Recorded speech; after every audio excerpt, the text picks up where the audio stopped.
ඉතින් ඉතුරුලා තියෙන account subject එකත් කොහොමද ගොඩ දාගන්න කියලා මේ වීඩියෝ එකෙන් කතා කරමු. මේකේ කියනවා ඒ theory කොටස් ඉක්මනට මතක් කරගන්න කොහොමද, revise කරගන්න ඕනේ කොහොමද, S එකක් ගන්න ඕන. ඒක දැනගෙන යන එක වැදගත්.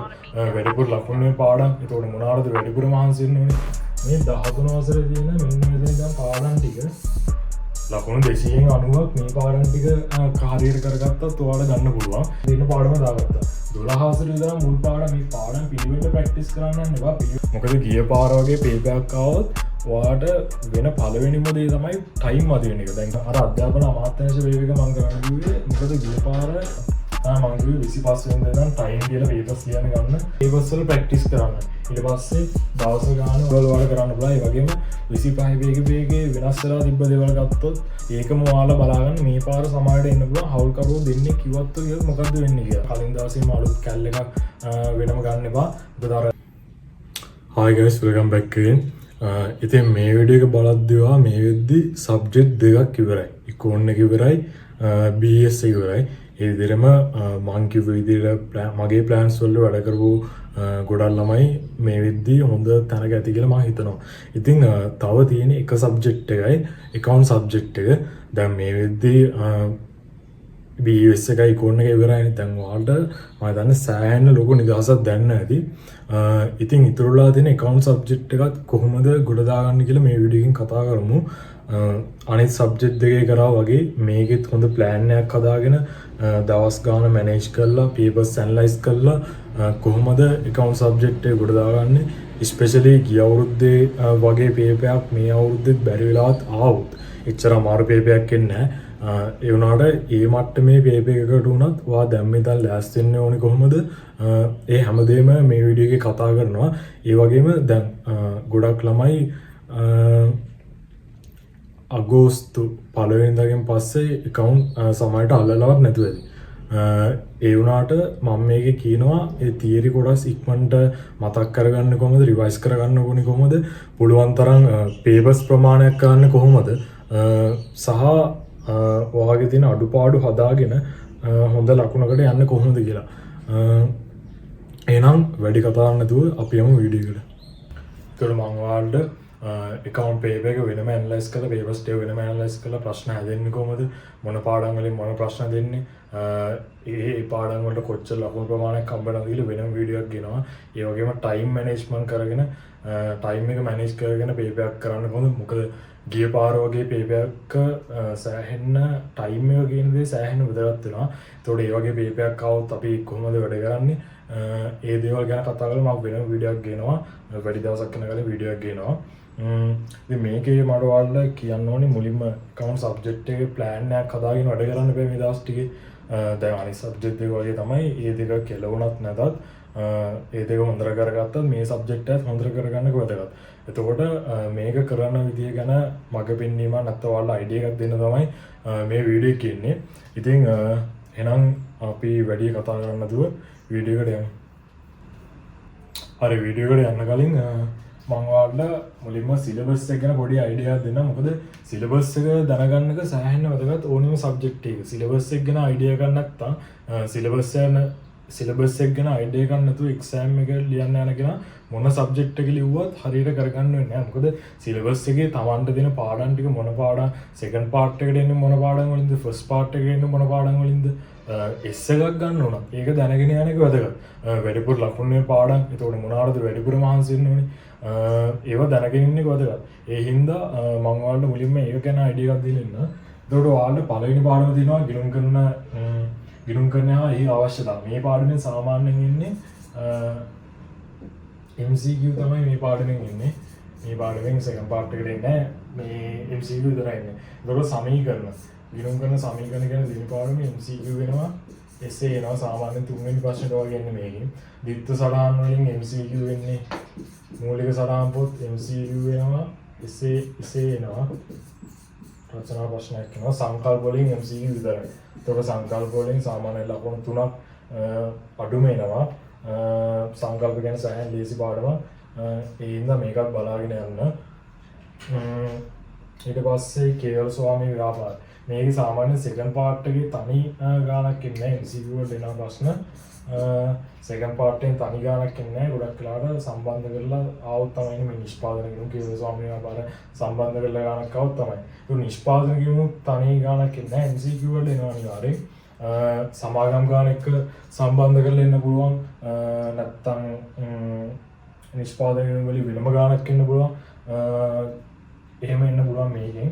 ඊට පස්සේ අසම්පූර්ණ වාර්තා ගත්තොත් මේකිනුත් MCQ තමයි අසම්පූර්ණ වාර්තා කියන්නේ අර ෂෙයා වෙන් කිරීම කිනුවක් දුන්නාම ෂෙයා වන්නේ කොහොමද? ගැනුම් කිනුමකින් ණය හිමිවන්නේ කොහොමද? විකුණුම් කිනුමකින් ණය ගැදෙවන්නේ? අන්න ඒව ගැන කතා කරන්නේ. ඊට පස්සේ ලාභ අරමුණු කරන කත් ව්‍යාපාර මේකෙන් අනිවාර්යෙන් MCQ වෙනවා essay එකට එනවා. අතකොට මේ පාඩම ගත්තොත් ගොඩක් අය හිතන් ඉන්නේ මේ පාඩම අමාරුයි කියලා. ඒ වුණාට ඇත්තටම මේ පාඩම අමාරු නෑ. මේක හරියට අල්ලගෙන අවුරුදු 10ක ආපස්සට පාස් පේපර්ස් කරන්නකො MCQ ටිකත් එක්ක මේ පාඩමේ ගේ පාර 25 විවිධ මේ ප්‍රශ්න කරන්න ප්‍රැක්ටිස් කරලා බලන්න. ප්‍රැක්ටිස් කරාට පස්සේ මේ පාඩම ඉච්චර අමාරු පාඩමක් විදිහට මම දකින්නේ. ඊට පස්සේ හවුල් ව්‍යාපාර පාඩමෙන් MCQ වෙනවා සෙකන්ඩ් එකට අනිවාර්යෙන් වෙනවානේ. සෙකන්ඩ් එකට. ඊට පස්සේ ගිණුම් කරන ප්‍රමිතිරක අනිවාර්යෙන් බලාගෙන යන්න. මගේ ගෲප් එකට ජොයින් වෙලා නැත්නම් අනිවාර්යෙන් ජොයින් වෙන්න. ඒ ගෲප් එකට මම මේවට අදාළ නෝට්ස්, වීඩියෝ, පේපර්ස් දවස් ගාන මොනවා හරි දානවා. මම ලින්ක් එක දාලා තියන්නම් කමෙන්ට් එක පින් කරලා ජොයින් වෙලා නැත්නම් ගෲප් එකට අනිවාර්යෙන් ජොයින් වෙන්න. ඊට පස්සේ සමාගම් වලින් MCQ වෙනවා. ඊට පස්සේ essay එනවා. ඒතකොට සමාගම් පාඩමේ යටතේම තමයි තියෙන්නේ. ප්‍රමිත පාඩමෙන් essay එකක් එනවා. දැන් අහන්න එපා කොහොමද කියලා. මොකද LKS 7 මුදල් ප්‍රවාහ ප්‍රමිතිය ඒකෙන් ප්‍රශ්නයක් එනවා. එතකොට ඒක එන්නේ මේ පාඩමෙන්. ඊට පස්සේ අනුපාත MCQ වෙනවා, essay එනවා. මේ 13 වසරේ තියෙන මෙන්න මෙතන දැන් පාඩම් ටික ලකුණු ගන්න ලේසියෙන් පාඩම් ටික. මොකවත්ම දන්නේ නැති කෙනෙක්ට උන ලකුණු ගන්න ලේසියෙන් පාඩම් ටික තමයි මේ මෙතන ඉඳන් තියෙන පාඩම් ටික. අනුපාත පිරිවැයකරණය මේවටත් MCQ වෙනවා, essay එනවා. මේකෙත් MCQ වෙනවා, essay එනවා. මේකෙත් MCQ essay දෙකම එනවා. එතකොට සාමාන්‍ය අනුපාත ගත්තොත් සෙකන්ඩ් පාර්ට් එකේ සාමාන්‍යයෙන් අඩුම ලකුණු 15ක නැත්නම් 20ක වගේ ප්‍රශ්නයක් එනවා. පිරිවැයකරණයෙන් සම්පූර්ණ ලකුණු 40ක ප්‍රශ්නයක් එනවා. සමහර විට ලකුණු 60ක විතර ප්‍රශ්න එන්න පුළුවන්. ශ්‍රම පිරිවැයකරණය, පොදුකාර පිරිවැයකරණය, ද්‍රව්‍ය පිරිවැයකරණය තුනම දාලා. ඒ කියන්නේ දෙවෙනි ප්‍රශ්නට සාමාන්‍යයෙන් ඉන්නේ එක්ක පොදුකාර පිරිවැය, ශ්‍රම පිරිවැය, නැත්නම් ද්‍රව්‍ය පිරිවැය, පොදුකාර පිරිවැය. ඒ වගේ දෙකක් එන්නේ ගොඩක් වෙලාවට දෙවෙනි ප්‍රශ්නෙට. ඒ වුණාට වෙනම තව පිරිවැය ප්‍රශ්නයක් එන්නත් පුළුවන්. සමහර අවුරුදු වලින් ඇවිල්ලා තියෙනවා.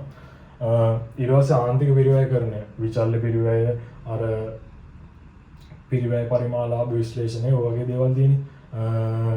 අර දායකයෝ වන්න ඒ වගේ අර සූත්‍ර ගොඩක් එහෙම තියෙන අන්න ඒ පාඩම. ඒතකොට මේ පාඩෙමුණු ගොඩක් වෙලාවට ලකුණු 20ක් විතර සෙකන්ඩ් පාර්ට් එක දෙනවා. ආයෝජන තීරණ වලින් අඩුම ලකුණු 10ක ප්‍රශ්නයක් එනවා. එතකොට බලන්න දැන් මෙච්චර සිලබස් එකක් තිබ්බට 13 වසරෙන් තමයි ඔයාලට වැඩිම ලකුණු ප්‍රමාණයක් එන්නේ. සාමාන්‍යයෙන් මෙතන මුදල් ප්‍රවාහ ගානට ලකුණු 20ක්, මුදල් ප්‍රවාහ අඩුම ලකුණු 20 ගානක් එනවා. සමාගම් ගානට සම්පූර්ණයෙන් ලකුණු 40යි, 40 20යි 60යි, අනුපාත 20යි 80යි. මෙතන 40ක් කියලා ගත්තොත් 80යි 40යි 120යි. එතකොට ගත්තොත් දැන් ඔයාලා මේ ටික එකතු කරලා බැලුවොත් මේ න ලකුණු ප්‍රමාණය සාමාන්‍ය ලකුණු අඩුම 120ක්. 200න් සෙකන්ඩ් පාර්ට් එක 200න් 120ක් 154 ප්‍රමාණය මේ 13 වසරේ පාඩම් වලින් තමයි හැදෙන්නේ.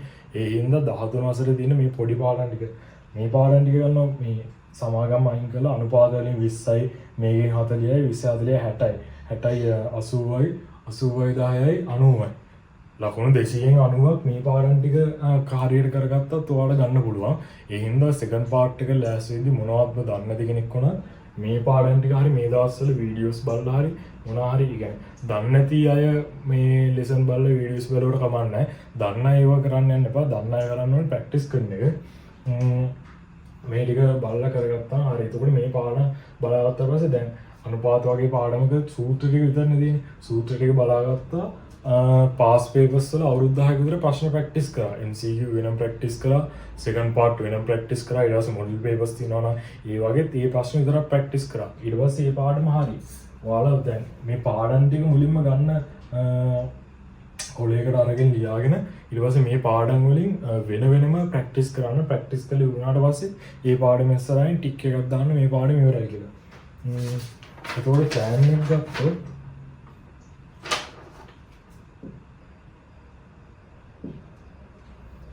ඔයාලා 18 ඉඳන් 23 වෙනකම් දැන් මාත 17 අද 17 දැන් නෑ මොකද අද තමයි BS අද හවස BS සෙකන්ඩ් එක ඉවරනේ ඒ හින්දා අද පොඩි රෙස්ට් එකක් අරගෙන අද account පොඩ්ඩක් බලගත්තා උලන්නේ නැහැ රිෆ්‍රෙෂ් වගේ මතකය හෙට ඉඳන් පටන් ගත්තාම ඇති 18 ඉඳන් 23 වෙනකම් ඔයා කරන්න ඕනේ තියරි ඔක්කොම කවර් කරගන්න ඕනේ ආයි බලන්න මම කියවනේ accounts වල තියරිය හරියට දන්නවා නම් එන ඕනෙම ප්‍රශ්නයකට උත්තරය දෙන්න පුළුවන්. දැන් තියරිය දන්නේ නැතුව හරියට ප්‍රැක්ටිස් කරන අයට තමයි අර අමාරු පේපර් එකක් දුන්නාම ගොඩක් වෙලාවට කෙලවෙන්නේ.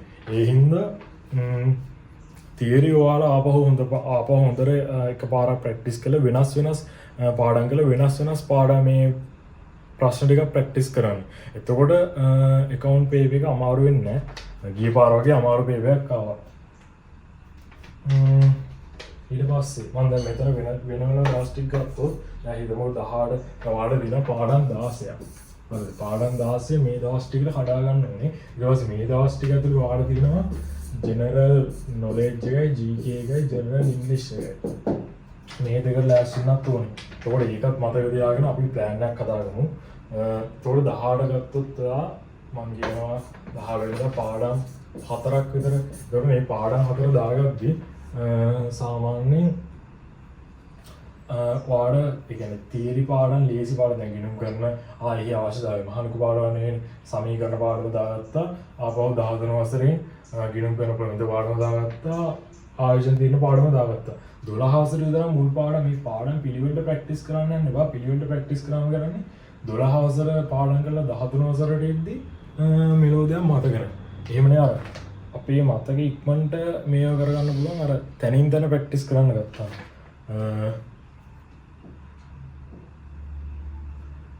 එහෙම පාඩම් 4ක් දාගන්න.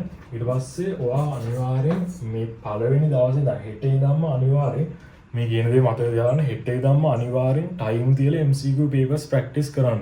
මොකද ගිය පාර වගේ paper එකක් ආවොත් ඔයාට වෙන පළවෙනිම දේ තමයි ටයිම් මදි වෙන එක. දැන් ගිය පාර paper එක ප්‍රශ්න එහෙම ලොකුවට අමාරු නෑ. ඒ වුණාට මේ paper එක ලියන්න පැය දෙකක් මදි. අඩුම පැය දෙකමාරක් පැය දෙක විනාඩි 45ක්වත් වෙනවා. ඒකේ ප්‍රශ්න ඔක්කොම ලියන්න ඕන. හරියට ලිය කරන ග්‍රේඩ්ට. ඒ හින්දා ටයිමින් හදාගන්න එක තමයි සෑහෙන වැදගත් වෙන්නේ.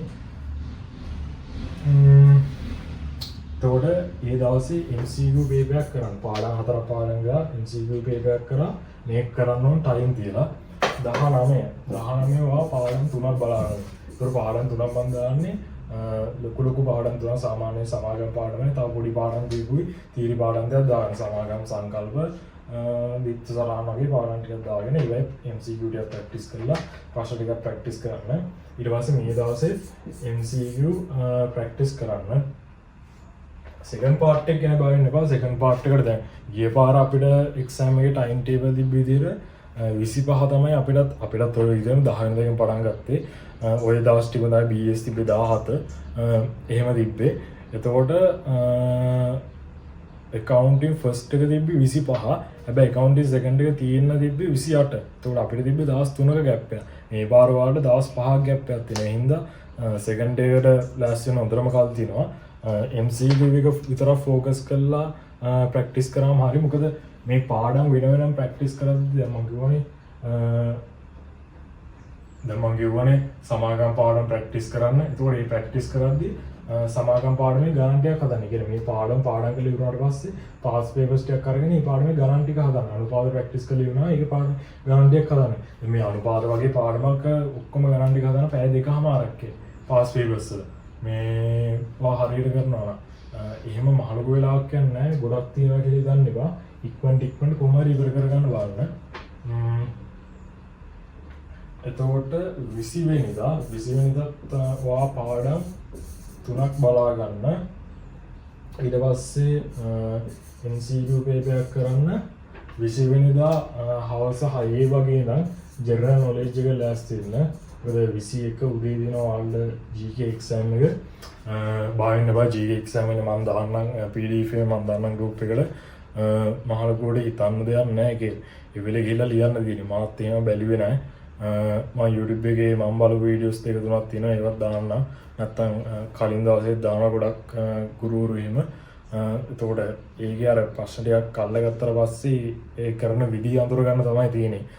බය වෙන්න එපා. දැන් ගිය පාර සෙකන්ඩ් සයි එකේ ජෙනරල් ඉංග්‍රීසි ගිය පාර ෆස්ට් ලයි ලියලා මේ පාර සෙකන්ඩ් සයි ලියන අය ඉන්නවනේ.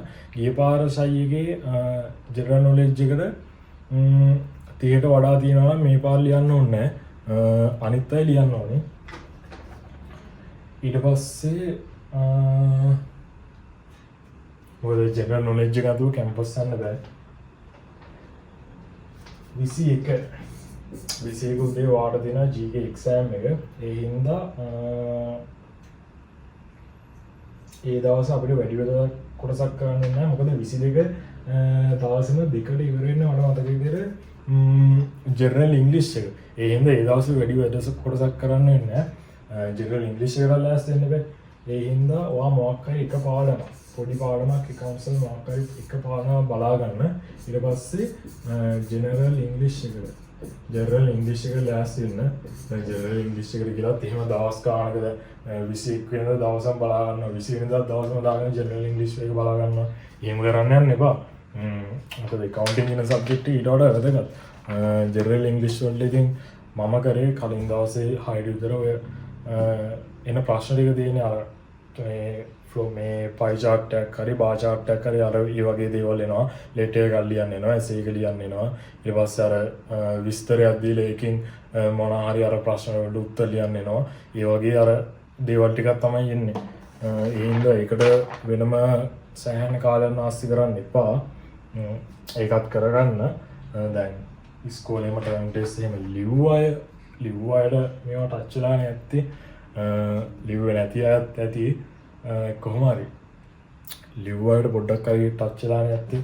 ඒ හින්දා ඒකට වැඩි කාලයක් යොදන්න එපා. ඊට පස්සේ 22 ඉතින් අපිට 2 විතර වෙනකම් ඔයාලට ජෙනරල් ඉංග්‍රීසි එක ලියන්න වෙනවා. ඒ හින්දා එදා ඇවිල්ලා වැඩි කොටසක් කරන්න නැහැ. එදා මම දාගෙන MCQ පේපර් එකක් ඊට පස්සේ එක පාඩමක් මොකක් හරි පොඩි පාඩමක් බලා ගන්න. මේක ටයිම් තියලා ලියන්න. මේ පේපර් එක එදාම ලියලා කරන්න මේ බලන්න බැරි වුණොත් ඊට පහුවෙනිදා හරි බලන්න. ඊට පස්සේ 23 හරි 23 දැන් 23 ඉඳි අපි ඔක්කොම තියරි ඉවර කරන්න ඕනේ. 23ක් මම දාලා දෙන පාඩම් 4ක්. ඊට පස්සේ MCQ papers එකක් නැත්නම් දෙකක් හරි ඔයාලට පුළුවන් ප්‍රමාණයක් කරන්න. දැන් අපි 23 ෙද්දී 4යි 2යි 6යි 6යි 6යි 12යි 14යි 16 පාඩම් 16 ඉවරයි.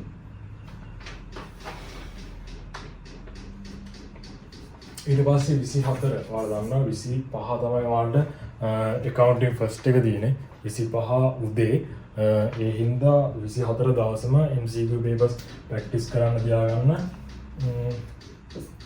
MCQ papers මේ දවසේ අනිවාර්යෙන් time දීලා papers 3ක්වත් කරන්න. time දීලා එතකොට මේ දවසේ මම කියනවා යන්න කලින් එක්සෑම් එකට ඊට පහුවෙනිදා උදේ කරන්න තියන්නේ නැහැ. 8:00ට එක්සෑම් එක පටන් ගන්නවා.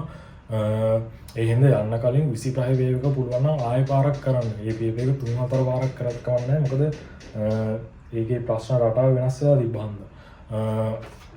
ඒ හින්දා 25 වේව් එක කරන්න ආපහු අධ්‍යාපන අමාත්‍යාංශ වේව් එක කරන්න. මම ඒක දාන්න PDF එක දාන්න group එකට. ඒ වේව් එක අනිවාර්යෙන් 25 වෙනිදා පොඩ්ඩක් බලාගෙන යන්න ගැන හේතුවක් ඇතුව ඊට අමතරව ගුරුවරු දෙන අනුමාන ගැන එහෙම ලොකුවටම විශ්වාස තියාගෙන යන්න එපා. මොකද දැක්කන ගිය පාර වේව් එක ඒ අනුමාන මේවයි කියලා කිව්ව සර්ලට කොරවෙන්න පේප එකක් දුන්න ප්‍රොෆෙසර්. ඒ හින්දා ඒක මතක තියාගෙන ගැන කොච්චර හොඳ ගුරුවරයෙක් වුණත් කවුන්ටින් අනුමාන දුන්න ඒවා ආවේ නෑ. මේ වෙනස්ම පේපයක් ආවේ සර්ලවත් දැනන් හිටියේ නෑ එහෙම පේපයක් කියලා. ඒකනේ අර ගුරුවරුත් බැලලා දාලා තිබ්බේ ඒ ප්‍රොෆෙසර්. ඒ හින්දා එන මොන දේ වුණත් ඒකට ලෑස්ති වෙලා යන්න අර අධ්‍යාපන අමාත්‍යාංශ වේවික මම කරන්න කිව්වේ මොකද ගිය පාර අධ්‍යාපන අමාත්‍යාංශ වේවිකයි මම කලින් වීඩියෝ කිව්වා ගිය පාරේ එළව පේපරේ පොඩි සමානකම් කීපයක් තිබ්බා මට නෝට් වෙච්ච විදිහට මම පේපර්ස් කරද්දි මට නෝට් වෙච්ච විදිහට ඒ කියන්නේ මේ අමාත්‍යාංශ වේවික පොඩ්ඩක් ස්ට්‍රක්චර් එක වෙනස් විදිහට දීලා තිබ්බේ ඒ නිසා එතකොට 24 ඔයාලා මේක කරා 25 වාරකින් accounting MCQ paper එක ලියනවා accounting MCQ paper එක ලියලා ඊට පස්සේ ඉදා හවස කෙලින්ම theory මොකක්ද ආයෙ බලන්න යනවා ගන්න කෙලින්ම second part paper එක timing තියලා ලියන්න එතකොට මේ දවස් ටිකේ ඔයාලට accounting subject එක ගොඩ දාගන්න ඕන නම් පුළුවන් තරම් papers ප්‍රමාණයක් කරන්න මොකද එතකොට දැන් මම ගිය පාර 25 level exam ලිව්වේ. එතකොට අපේ account MCQ paper එක සෑහෙන්න අමාරුයි. MCQ paper එකේ මට සමහර ඒවා හරියට කරගන්න බැරි වුණා. ප්‍රශ්න 4ක විතර කණා ගැහුවා. ඒ වුණාට මම ඒ paper එකට ඒකක් ගත්තේ මොකද මම අරගෙන නැති වෙච්ච ලකුණු ප්‍රමාණය මම second part එකෙන් ඇල්ලුවා. second part එක තිබ්බේ අපිට මාසයක් විතර කල් ගිහලා අපේ exam කල් ගියානේ. මාසයක් විතර account second part විතරක් ඉතුරුලා තියෙද්දි. එතකොට මම ඒ කාලේ කරේ පුළුවන් තරම් second part practice කරපිය. second part papers අඩුම 50ක්වත් මම time දෙලා ලියන්නේ නැති. එතකොට සෑහෙන time හදාගත්තා. එතකොට අර MCQ එක වගේ නෙවෙයි second part එක ලියද්දි මට කිසිම බයක් තිබෙත් නැහැ. මොන ප්‍රශ්නාවක් ලියනවා කියලා හිතාගෙන හිටියේ. සහ ඒක අර සමාගම් ගාන වෙනස් විදියකට තිබ්බට මම අර ප්‍රැක්ටිස් කරලා ගියපු හින්දා මට ඒක කරගන්න පුළුවන් වුණා. කිසිම අවුලක් නැතුව. ඒ වගේම ටයිම් අදුනේ නැහැ. accounting second එකේ මට හරියටම විනාඩි 20ක් ඉතුරු වුණා. විනාඩි 20ක් ඉතුරු වුණා. ඊට පස්සේ ඒ වෙලාවේ අර තිබ්බ ටිකක් සුළු කරලා මේවා කරා. එච්චර කලින් කරගන්න පුළුවන් වුණේ වේබ් එක අර තිබ්බ ප්‍රැක්ටිස් එක නිසා. තීරි බල ඉඳලා වැඩක් නැහැ. පුළුවන් තරම් පේපර්ස් කරලා ඔයාගේ ප්‍රැක්ටිස් එක තමයි හදාගන්න ඕනේ. ඒ හින්දා මම කිව්වේ 25 වෙනිදා ඉඳන් ටයිම් කියලා පේපර්ස් ලියන්න ගන්න. අඩුම ඔයා මේකේ පේපර්ස් 25 ඉඳන් 30 වෙනකන් දවස් 5ක් තියෙනවානේ.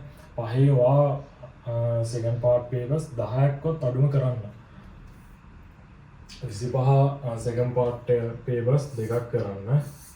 ඊට පස්සේ 25 ඉඳන් 30 වෙනකන් දිගටම මේ plan එක යන්න. එතකොට මේක යන ගමන් ඔයාලට ඇඩිෂනල් කරන්න පුළුවන් දේවල් ටික මම කියන්නම්. ඒ කියන්නේ තවදුරටත් ඔයාලට ඔයාගේ ඒ මාක් එක ෂුවර් කරන්න මේ කන්ෆර්ම් කරන්න පුළුවන් දේවල් ටික. එතකොට මේ දවස් ටිකේ ඔයාලට දැන් second part papers එක පැය 3යි විනාඩි පැය 6යි. පැය 6යි ඔක බලන්නත් පැය 4ක් දෙමු පැය 10යි. දවසවල සාමාන්‍යයෙන් පැය 15ක් වගේ වැඩ කරන කෙනෙක්ට පැය 14ක් විතර වැඩ කරන කෙනෙක්ට තව පැය 4ක් 5ක් ඉතුරු වෙන්නේ. එතකොට මේ වගේ කෙනෙක්ට මම කියන්නේ ඔයාලට පුළුවන් මේක lesson by lesson. දැන් ඔයාලට අමාරු පාඩම් තියෙනවානේ. අමාරු කිව්ව සමාජික මුදල් පාඩමේ second part මේ සමාජික මුදල් පාඩමේ දෙවෙනි කොටසේ අහන ප්‍රශ්න ඔයාලට අමාරුයි. හරියට පුරුදු නැහැ. එතකොට ඔයා මේකේ අනිවාර්යෙන් lesson by lesson මේ ප්‍රශ්න ටික මේ පාඩමෙන් එන ප්‍රශ්න papers වල practice කරන්න. ඊට පස්සේ දවස් ගාන ඔයාලට සමාගම් ගාන practice කරන්න පුළුවන්. දවස් ගාන සමාගම් ගාන practice කරන්න පුළුවන්. ඔය වගේ දේවල් ඔයාලට කරන්න පුළුවන්. ඒ වගේම 25 වේගේ වෙනස් වෙලා තිබ්බ දේවල් ගත්තොත් දෙවෙනි පාසෙන් පොඩ්ඩක් අමාරු කරලා තිබ්බා. සමාගම් ගානේ අර වෙනස් විදියකට දීලා තිබ්බා. ආයෙ ගත්තොත් හවුල් ව්‍යාපාරවල අලුතෙන් දෙන්නෙක් ඇවිල්ලා තිබ්බා. එතකොට හවුල්කරුවන් දෙන්නෙක් ආවම කොහොමද වෙන්නේ? ඒකම ඔයාලා බලාගන්න මේ පාර සමාජයට එන්න පුළුවන් හවුල්කරුවෝ දෙන්නෙක් ඉවත්ව ගියොත් මොකද්ද වෙන්නේ කියලා. දෙන්නෙක් ආවා මොකද්ද වෙන්නේ? ඉවත්ව ගියා මොකද්ද වෙන්නේ? කියන්නේ ලොකු දෙයක් වෙන්නේ අර වැඩිපුර තීරුවක් එකතු වෙනවා. ඒ වුණාට එකපාරටම එක්සෑම් එකේ ඔය වගේ ප්‍රශ්නයක් දැක්කම සමහර ළමයිට කරගන්න බෑ. ඒ හින්දා මේ වගේ අර වෙනස් විදිහේ ප්‍රශ්න එන්න පුළුවන් දේවල් මේ පාර බලාගෙන යන්න. ඉතින් ඕක තමයි වාල්ට දෙන ප්ලෑන් එක. ඒතකොට BS ඉකෝන් එකවුන්ට් කරපු ළමයිට එකවුන්ට් කරන ළමයිට 31 වෙනිදාගෙන් එක්සෑම් එක ඉවරයි. ඉතින් ඔයාලා මේකත් හොඳට කරගනී කියලා ඉදිරියම මම මේ කිව් විදිහට ප්ලෑන් එක හදාගෙන වැඩ කරන්න. ඒ වගේම තමයි තවත් ඔයාලට වැදගත් වෙන දේවල් ටිකක් කිව්වොත් මේ දවස්වල මේ මෝඩ වැඩේ කරන්න එපා. පේපර් එක කරලා Google මේ YouTube එකේ ගිහිල්ලා ඒක ඩිස්කෂන් එක පැය ගාණක් බලවල ඉන්න එපා. ඒවා ඔයාලා කරන මෝඩ වැඩ. ඒතකොට ඒ වගේ අර කරාට වැඩක් නැහැ. ඔයාගේ ඔළුවට යන්න එක්සෑම් එකේදී එකපාරට ඔයා තනි වෙනවා වගේ දෙයක් වෙනවා. ඔයාට තනියෙන් දෙයක් කරගන්න බෑ. ඔයාම මේක පේපර් එක කරලා බලලා තේරෙන්නේ නැති එකක් තිබ්බොත් ඒ වීඩියෝ එකේ ගිහිල්ලා ඒ අදාළ ප්‍රශ්නෙට ගිහිල්ලා බලන්න. එහෙම නැතුව සම්පූර්ණ ඩිස්කෂන් එකක් පැය ගාණක් බලන්න ගන්න එපා. ඊට පස්සේ අර සමාගම් ගානේම රූල් කරන විදිය කොච්චර ඉඩ තියන්න ඕනද ඒවා දැන් මේ දැන් ප්‍රැක්ටිස් කරන්න මම කලින් වගේ මම අනිත් වීඩියෝ එකේ ඒ වගේ එන්නම්. අර ඔයාලට විනාඩි 20ක් වැඩිපුර ලකුණු ගන්න විදිහ ඒක කොහොමද අපි මේවා කරගන්නේ 8යි 20ට පේපර් එක හම්බුනකම රූල් කරගන්නේ කොහොමද ඒ හැමදේම මේ වීඩියෝ එකෙන් කියන්නම්. ඊට පස්සේ කැල් එකෙන් ඉක්මනට ගහන්න පුරුදු වෙන්න. කැල් එකෙන් දැන් මට සාමාන්‍යයෙන් කැල් එක ඉක්මනට ගානක් මේ සුදු කරගන්න පුළුවන්. එතකොට ඒක සාමාන්‍යයෙන් ප්‍රැක්ටිස් එක නෑ. සහ මේ දවස්වල අලුත් කැල් එකක් ගන්න එපා. එක්සෑම් එකට කලින් දවසේම අලුත් කැල් එකක් වෙනම ගන්න එපා. මොකද අර පරණ කැල් එකේ වාට තියෙන අතේ හුරුව නැති වෙන අලුත් කැල්ලයක් ගත්තට පස්සේ ඒ જાතියම කැල්ලයක් ගත්තා. හරිද? ඒ හින්දා මේ වගේ දේවල් ගැනත් අවධානය දෙන්න. ඒ හින්දා මේ කිව්ව දේවල් මතක තියාගෙන මේ දවස් ටිකේ පුළුවන් තරම් වැඩ කරන්න. එහෙනම් අපි තවත් වීඩියෝ එකකින් හම්බෙමු. එතකන් good luck.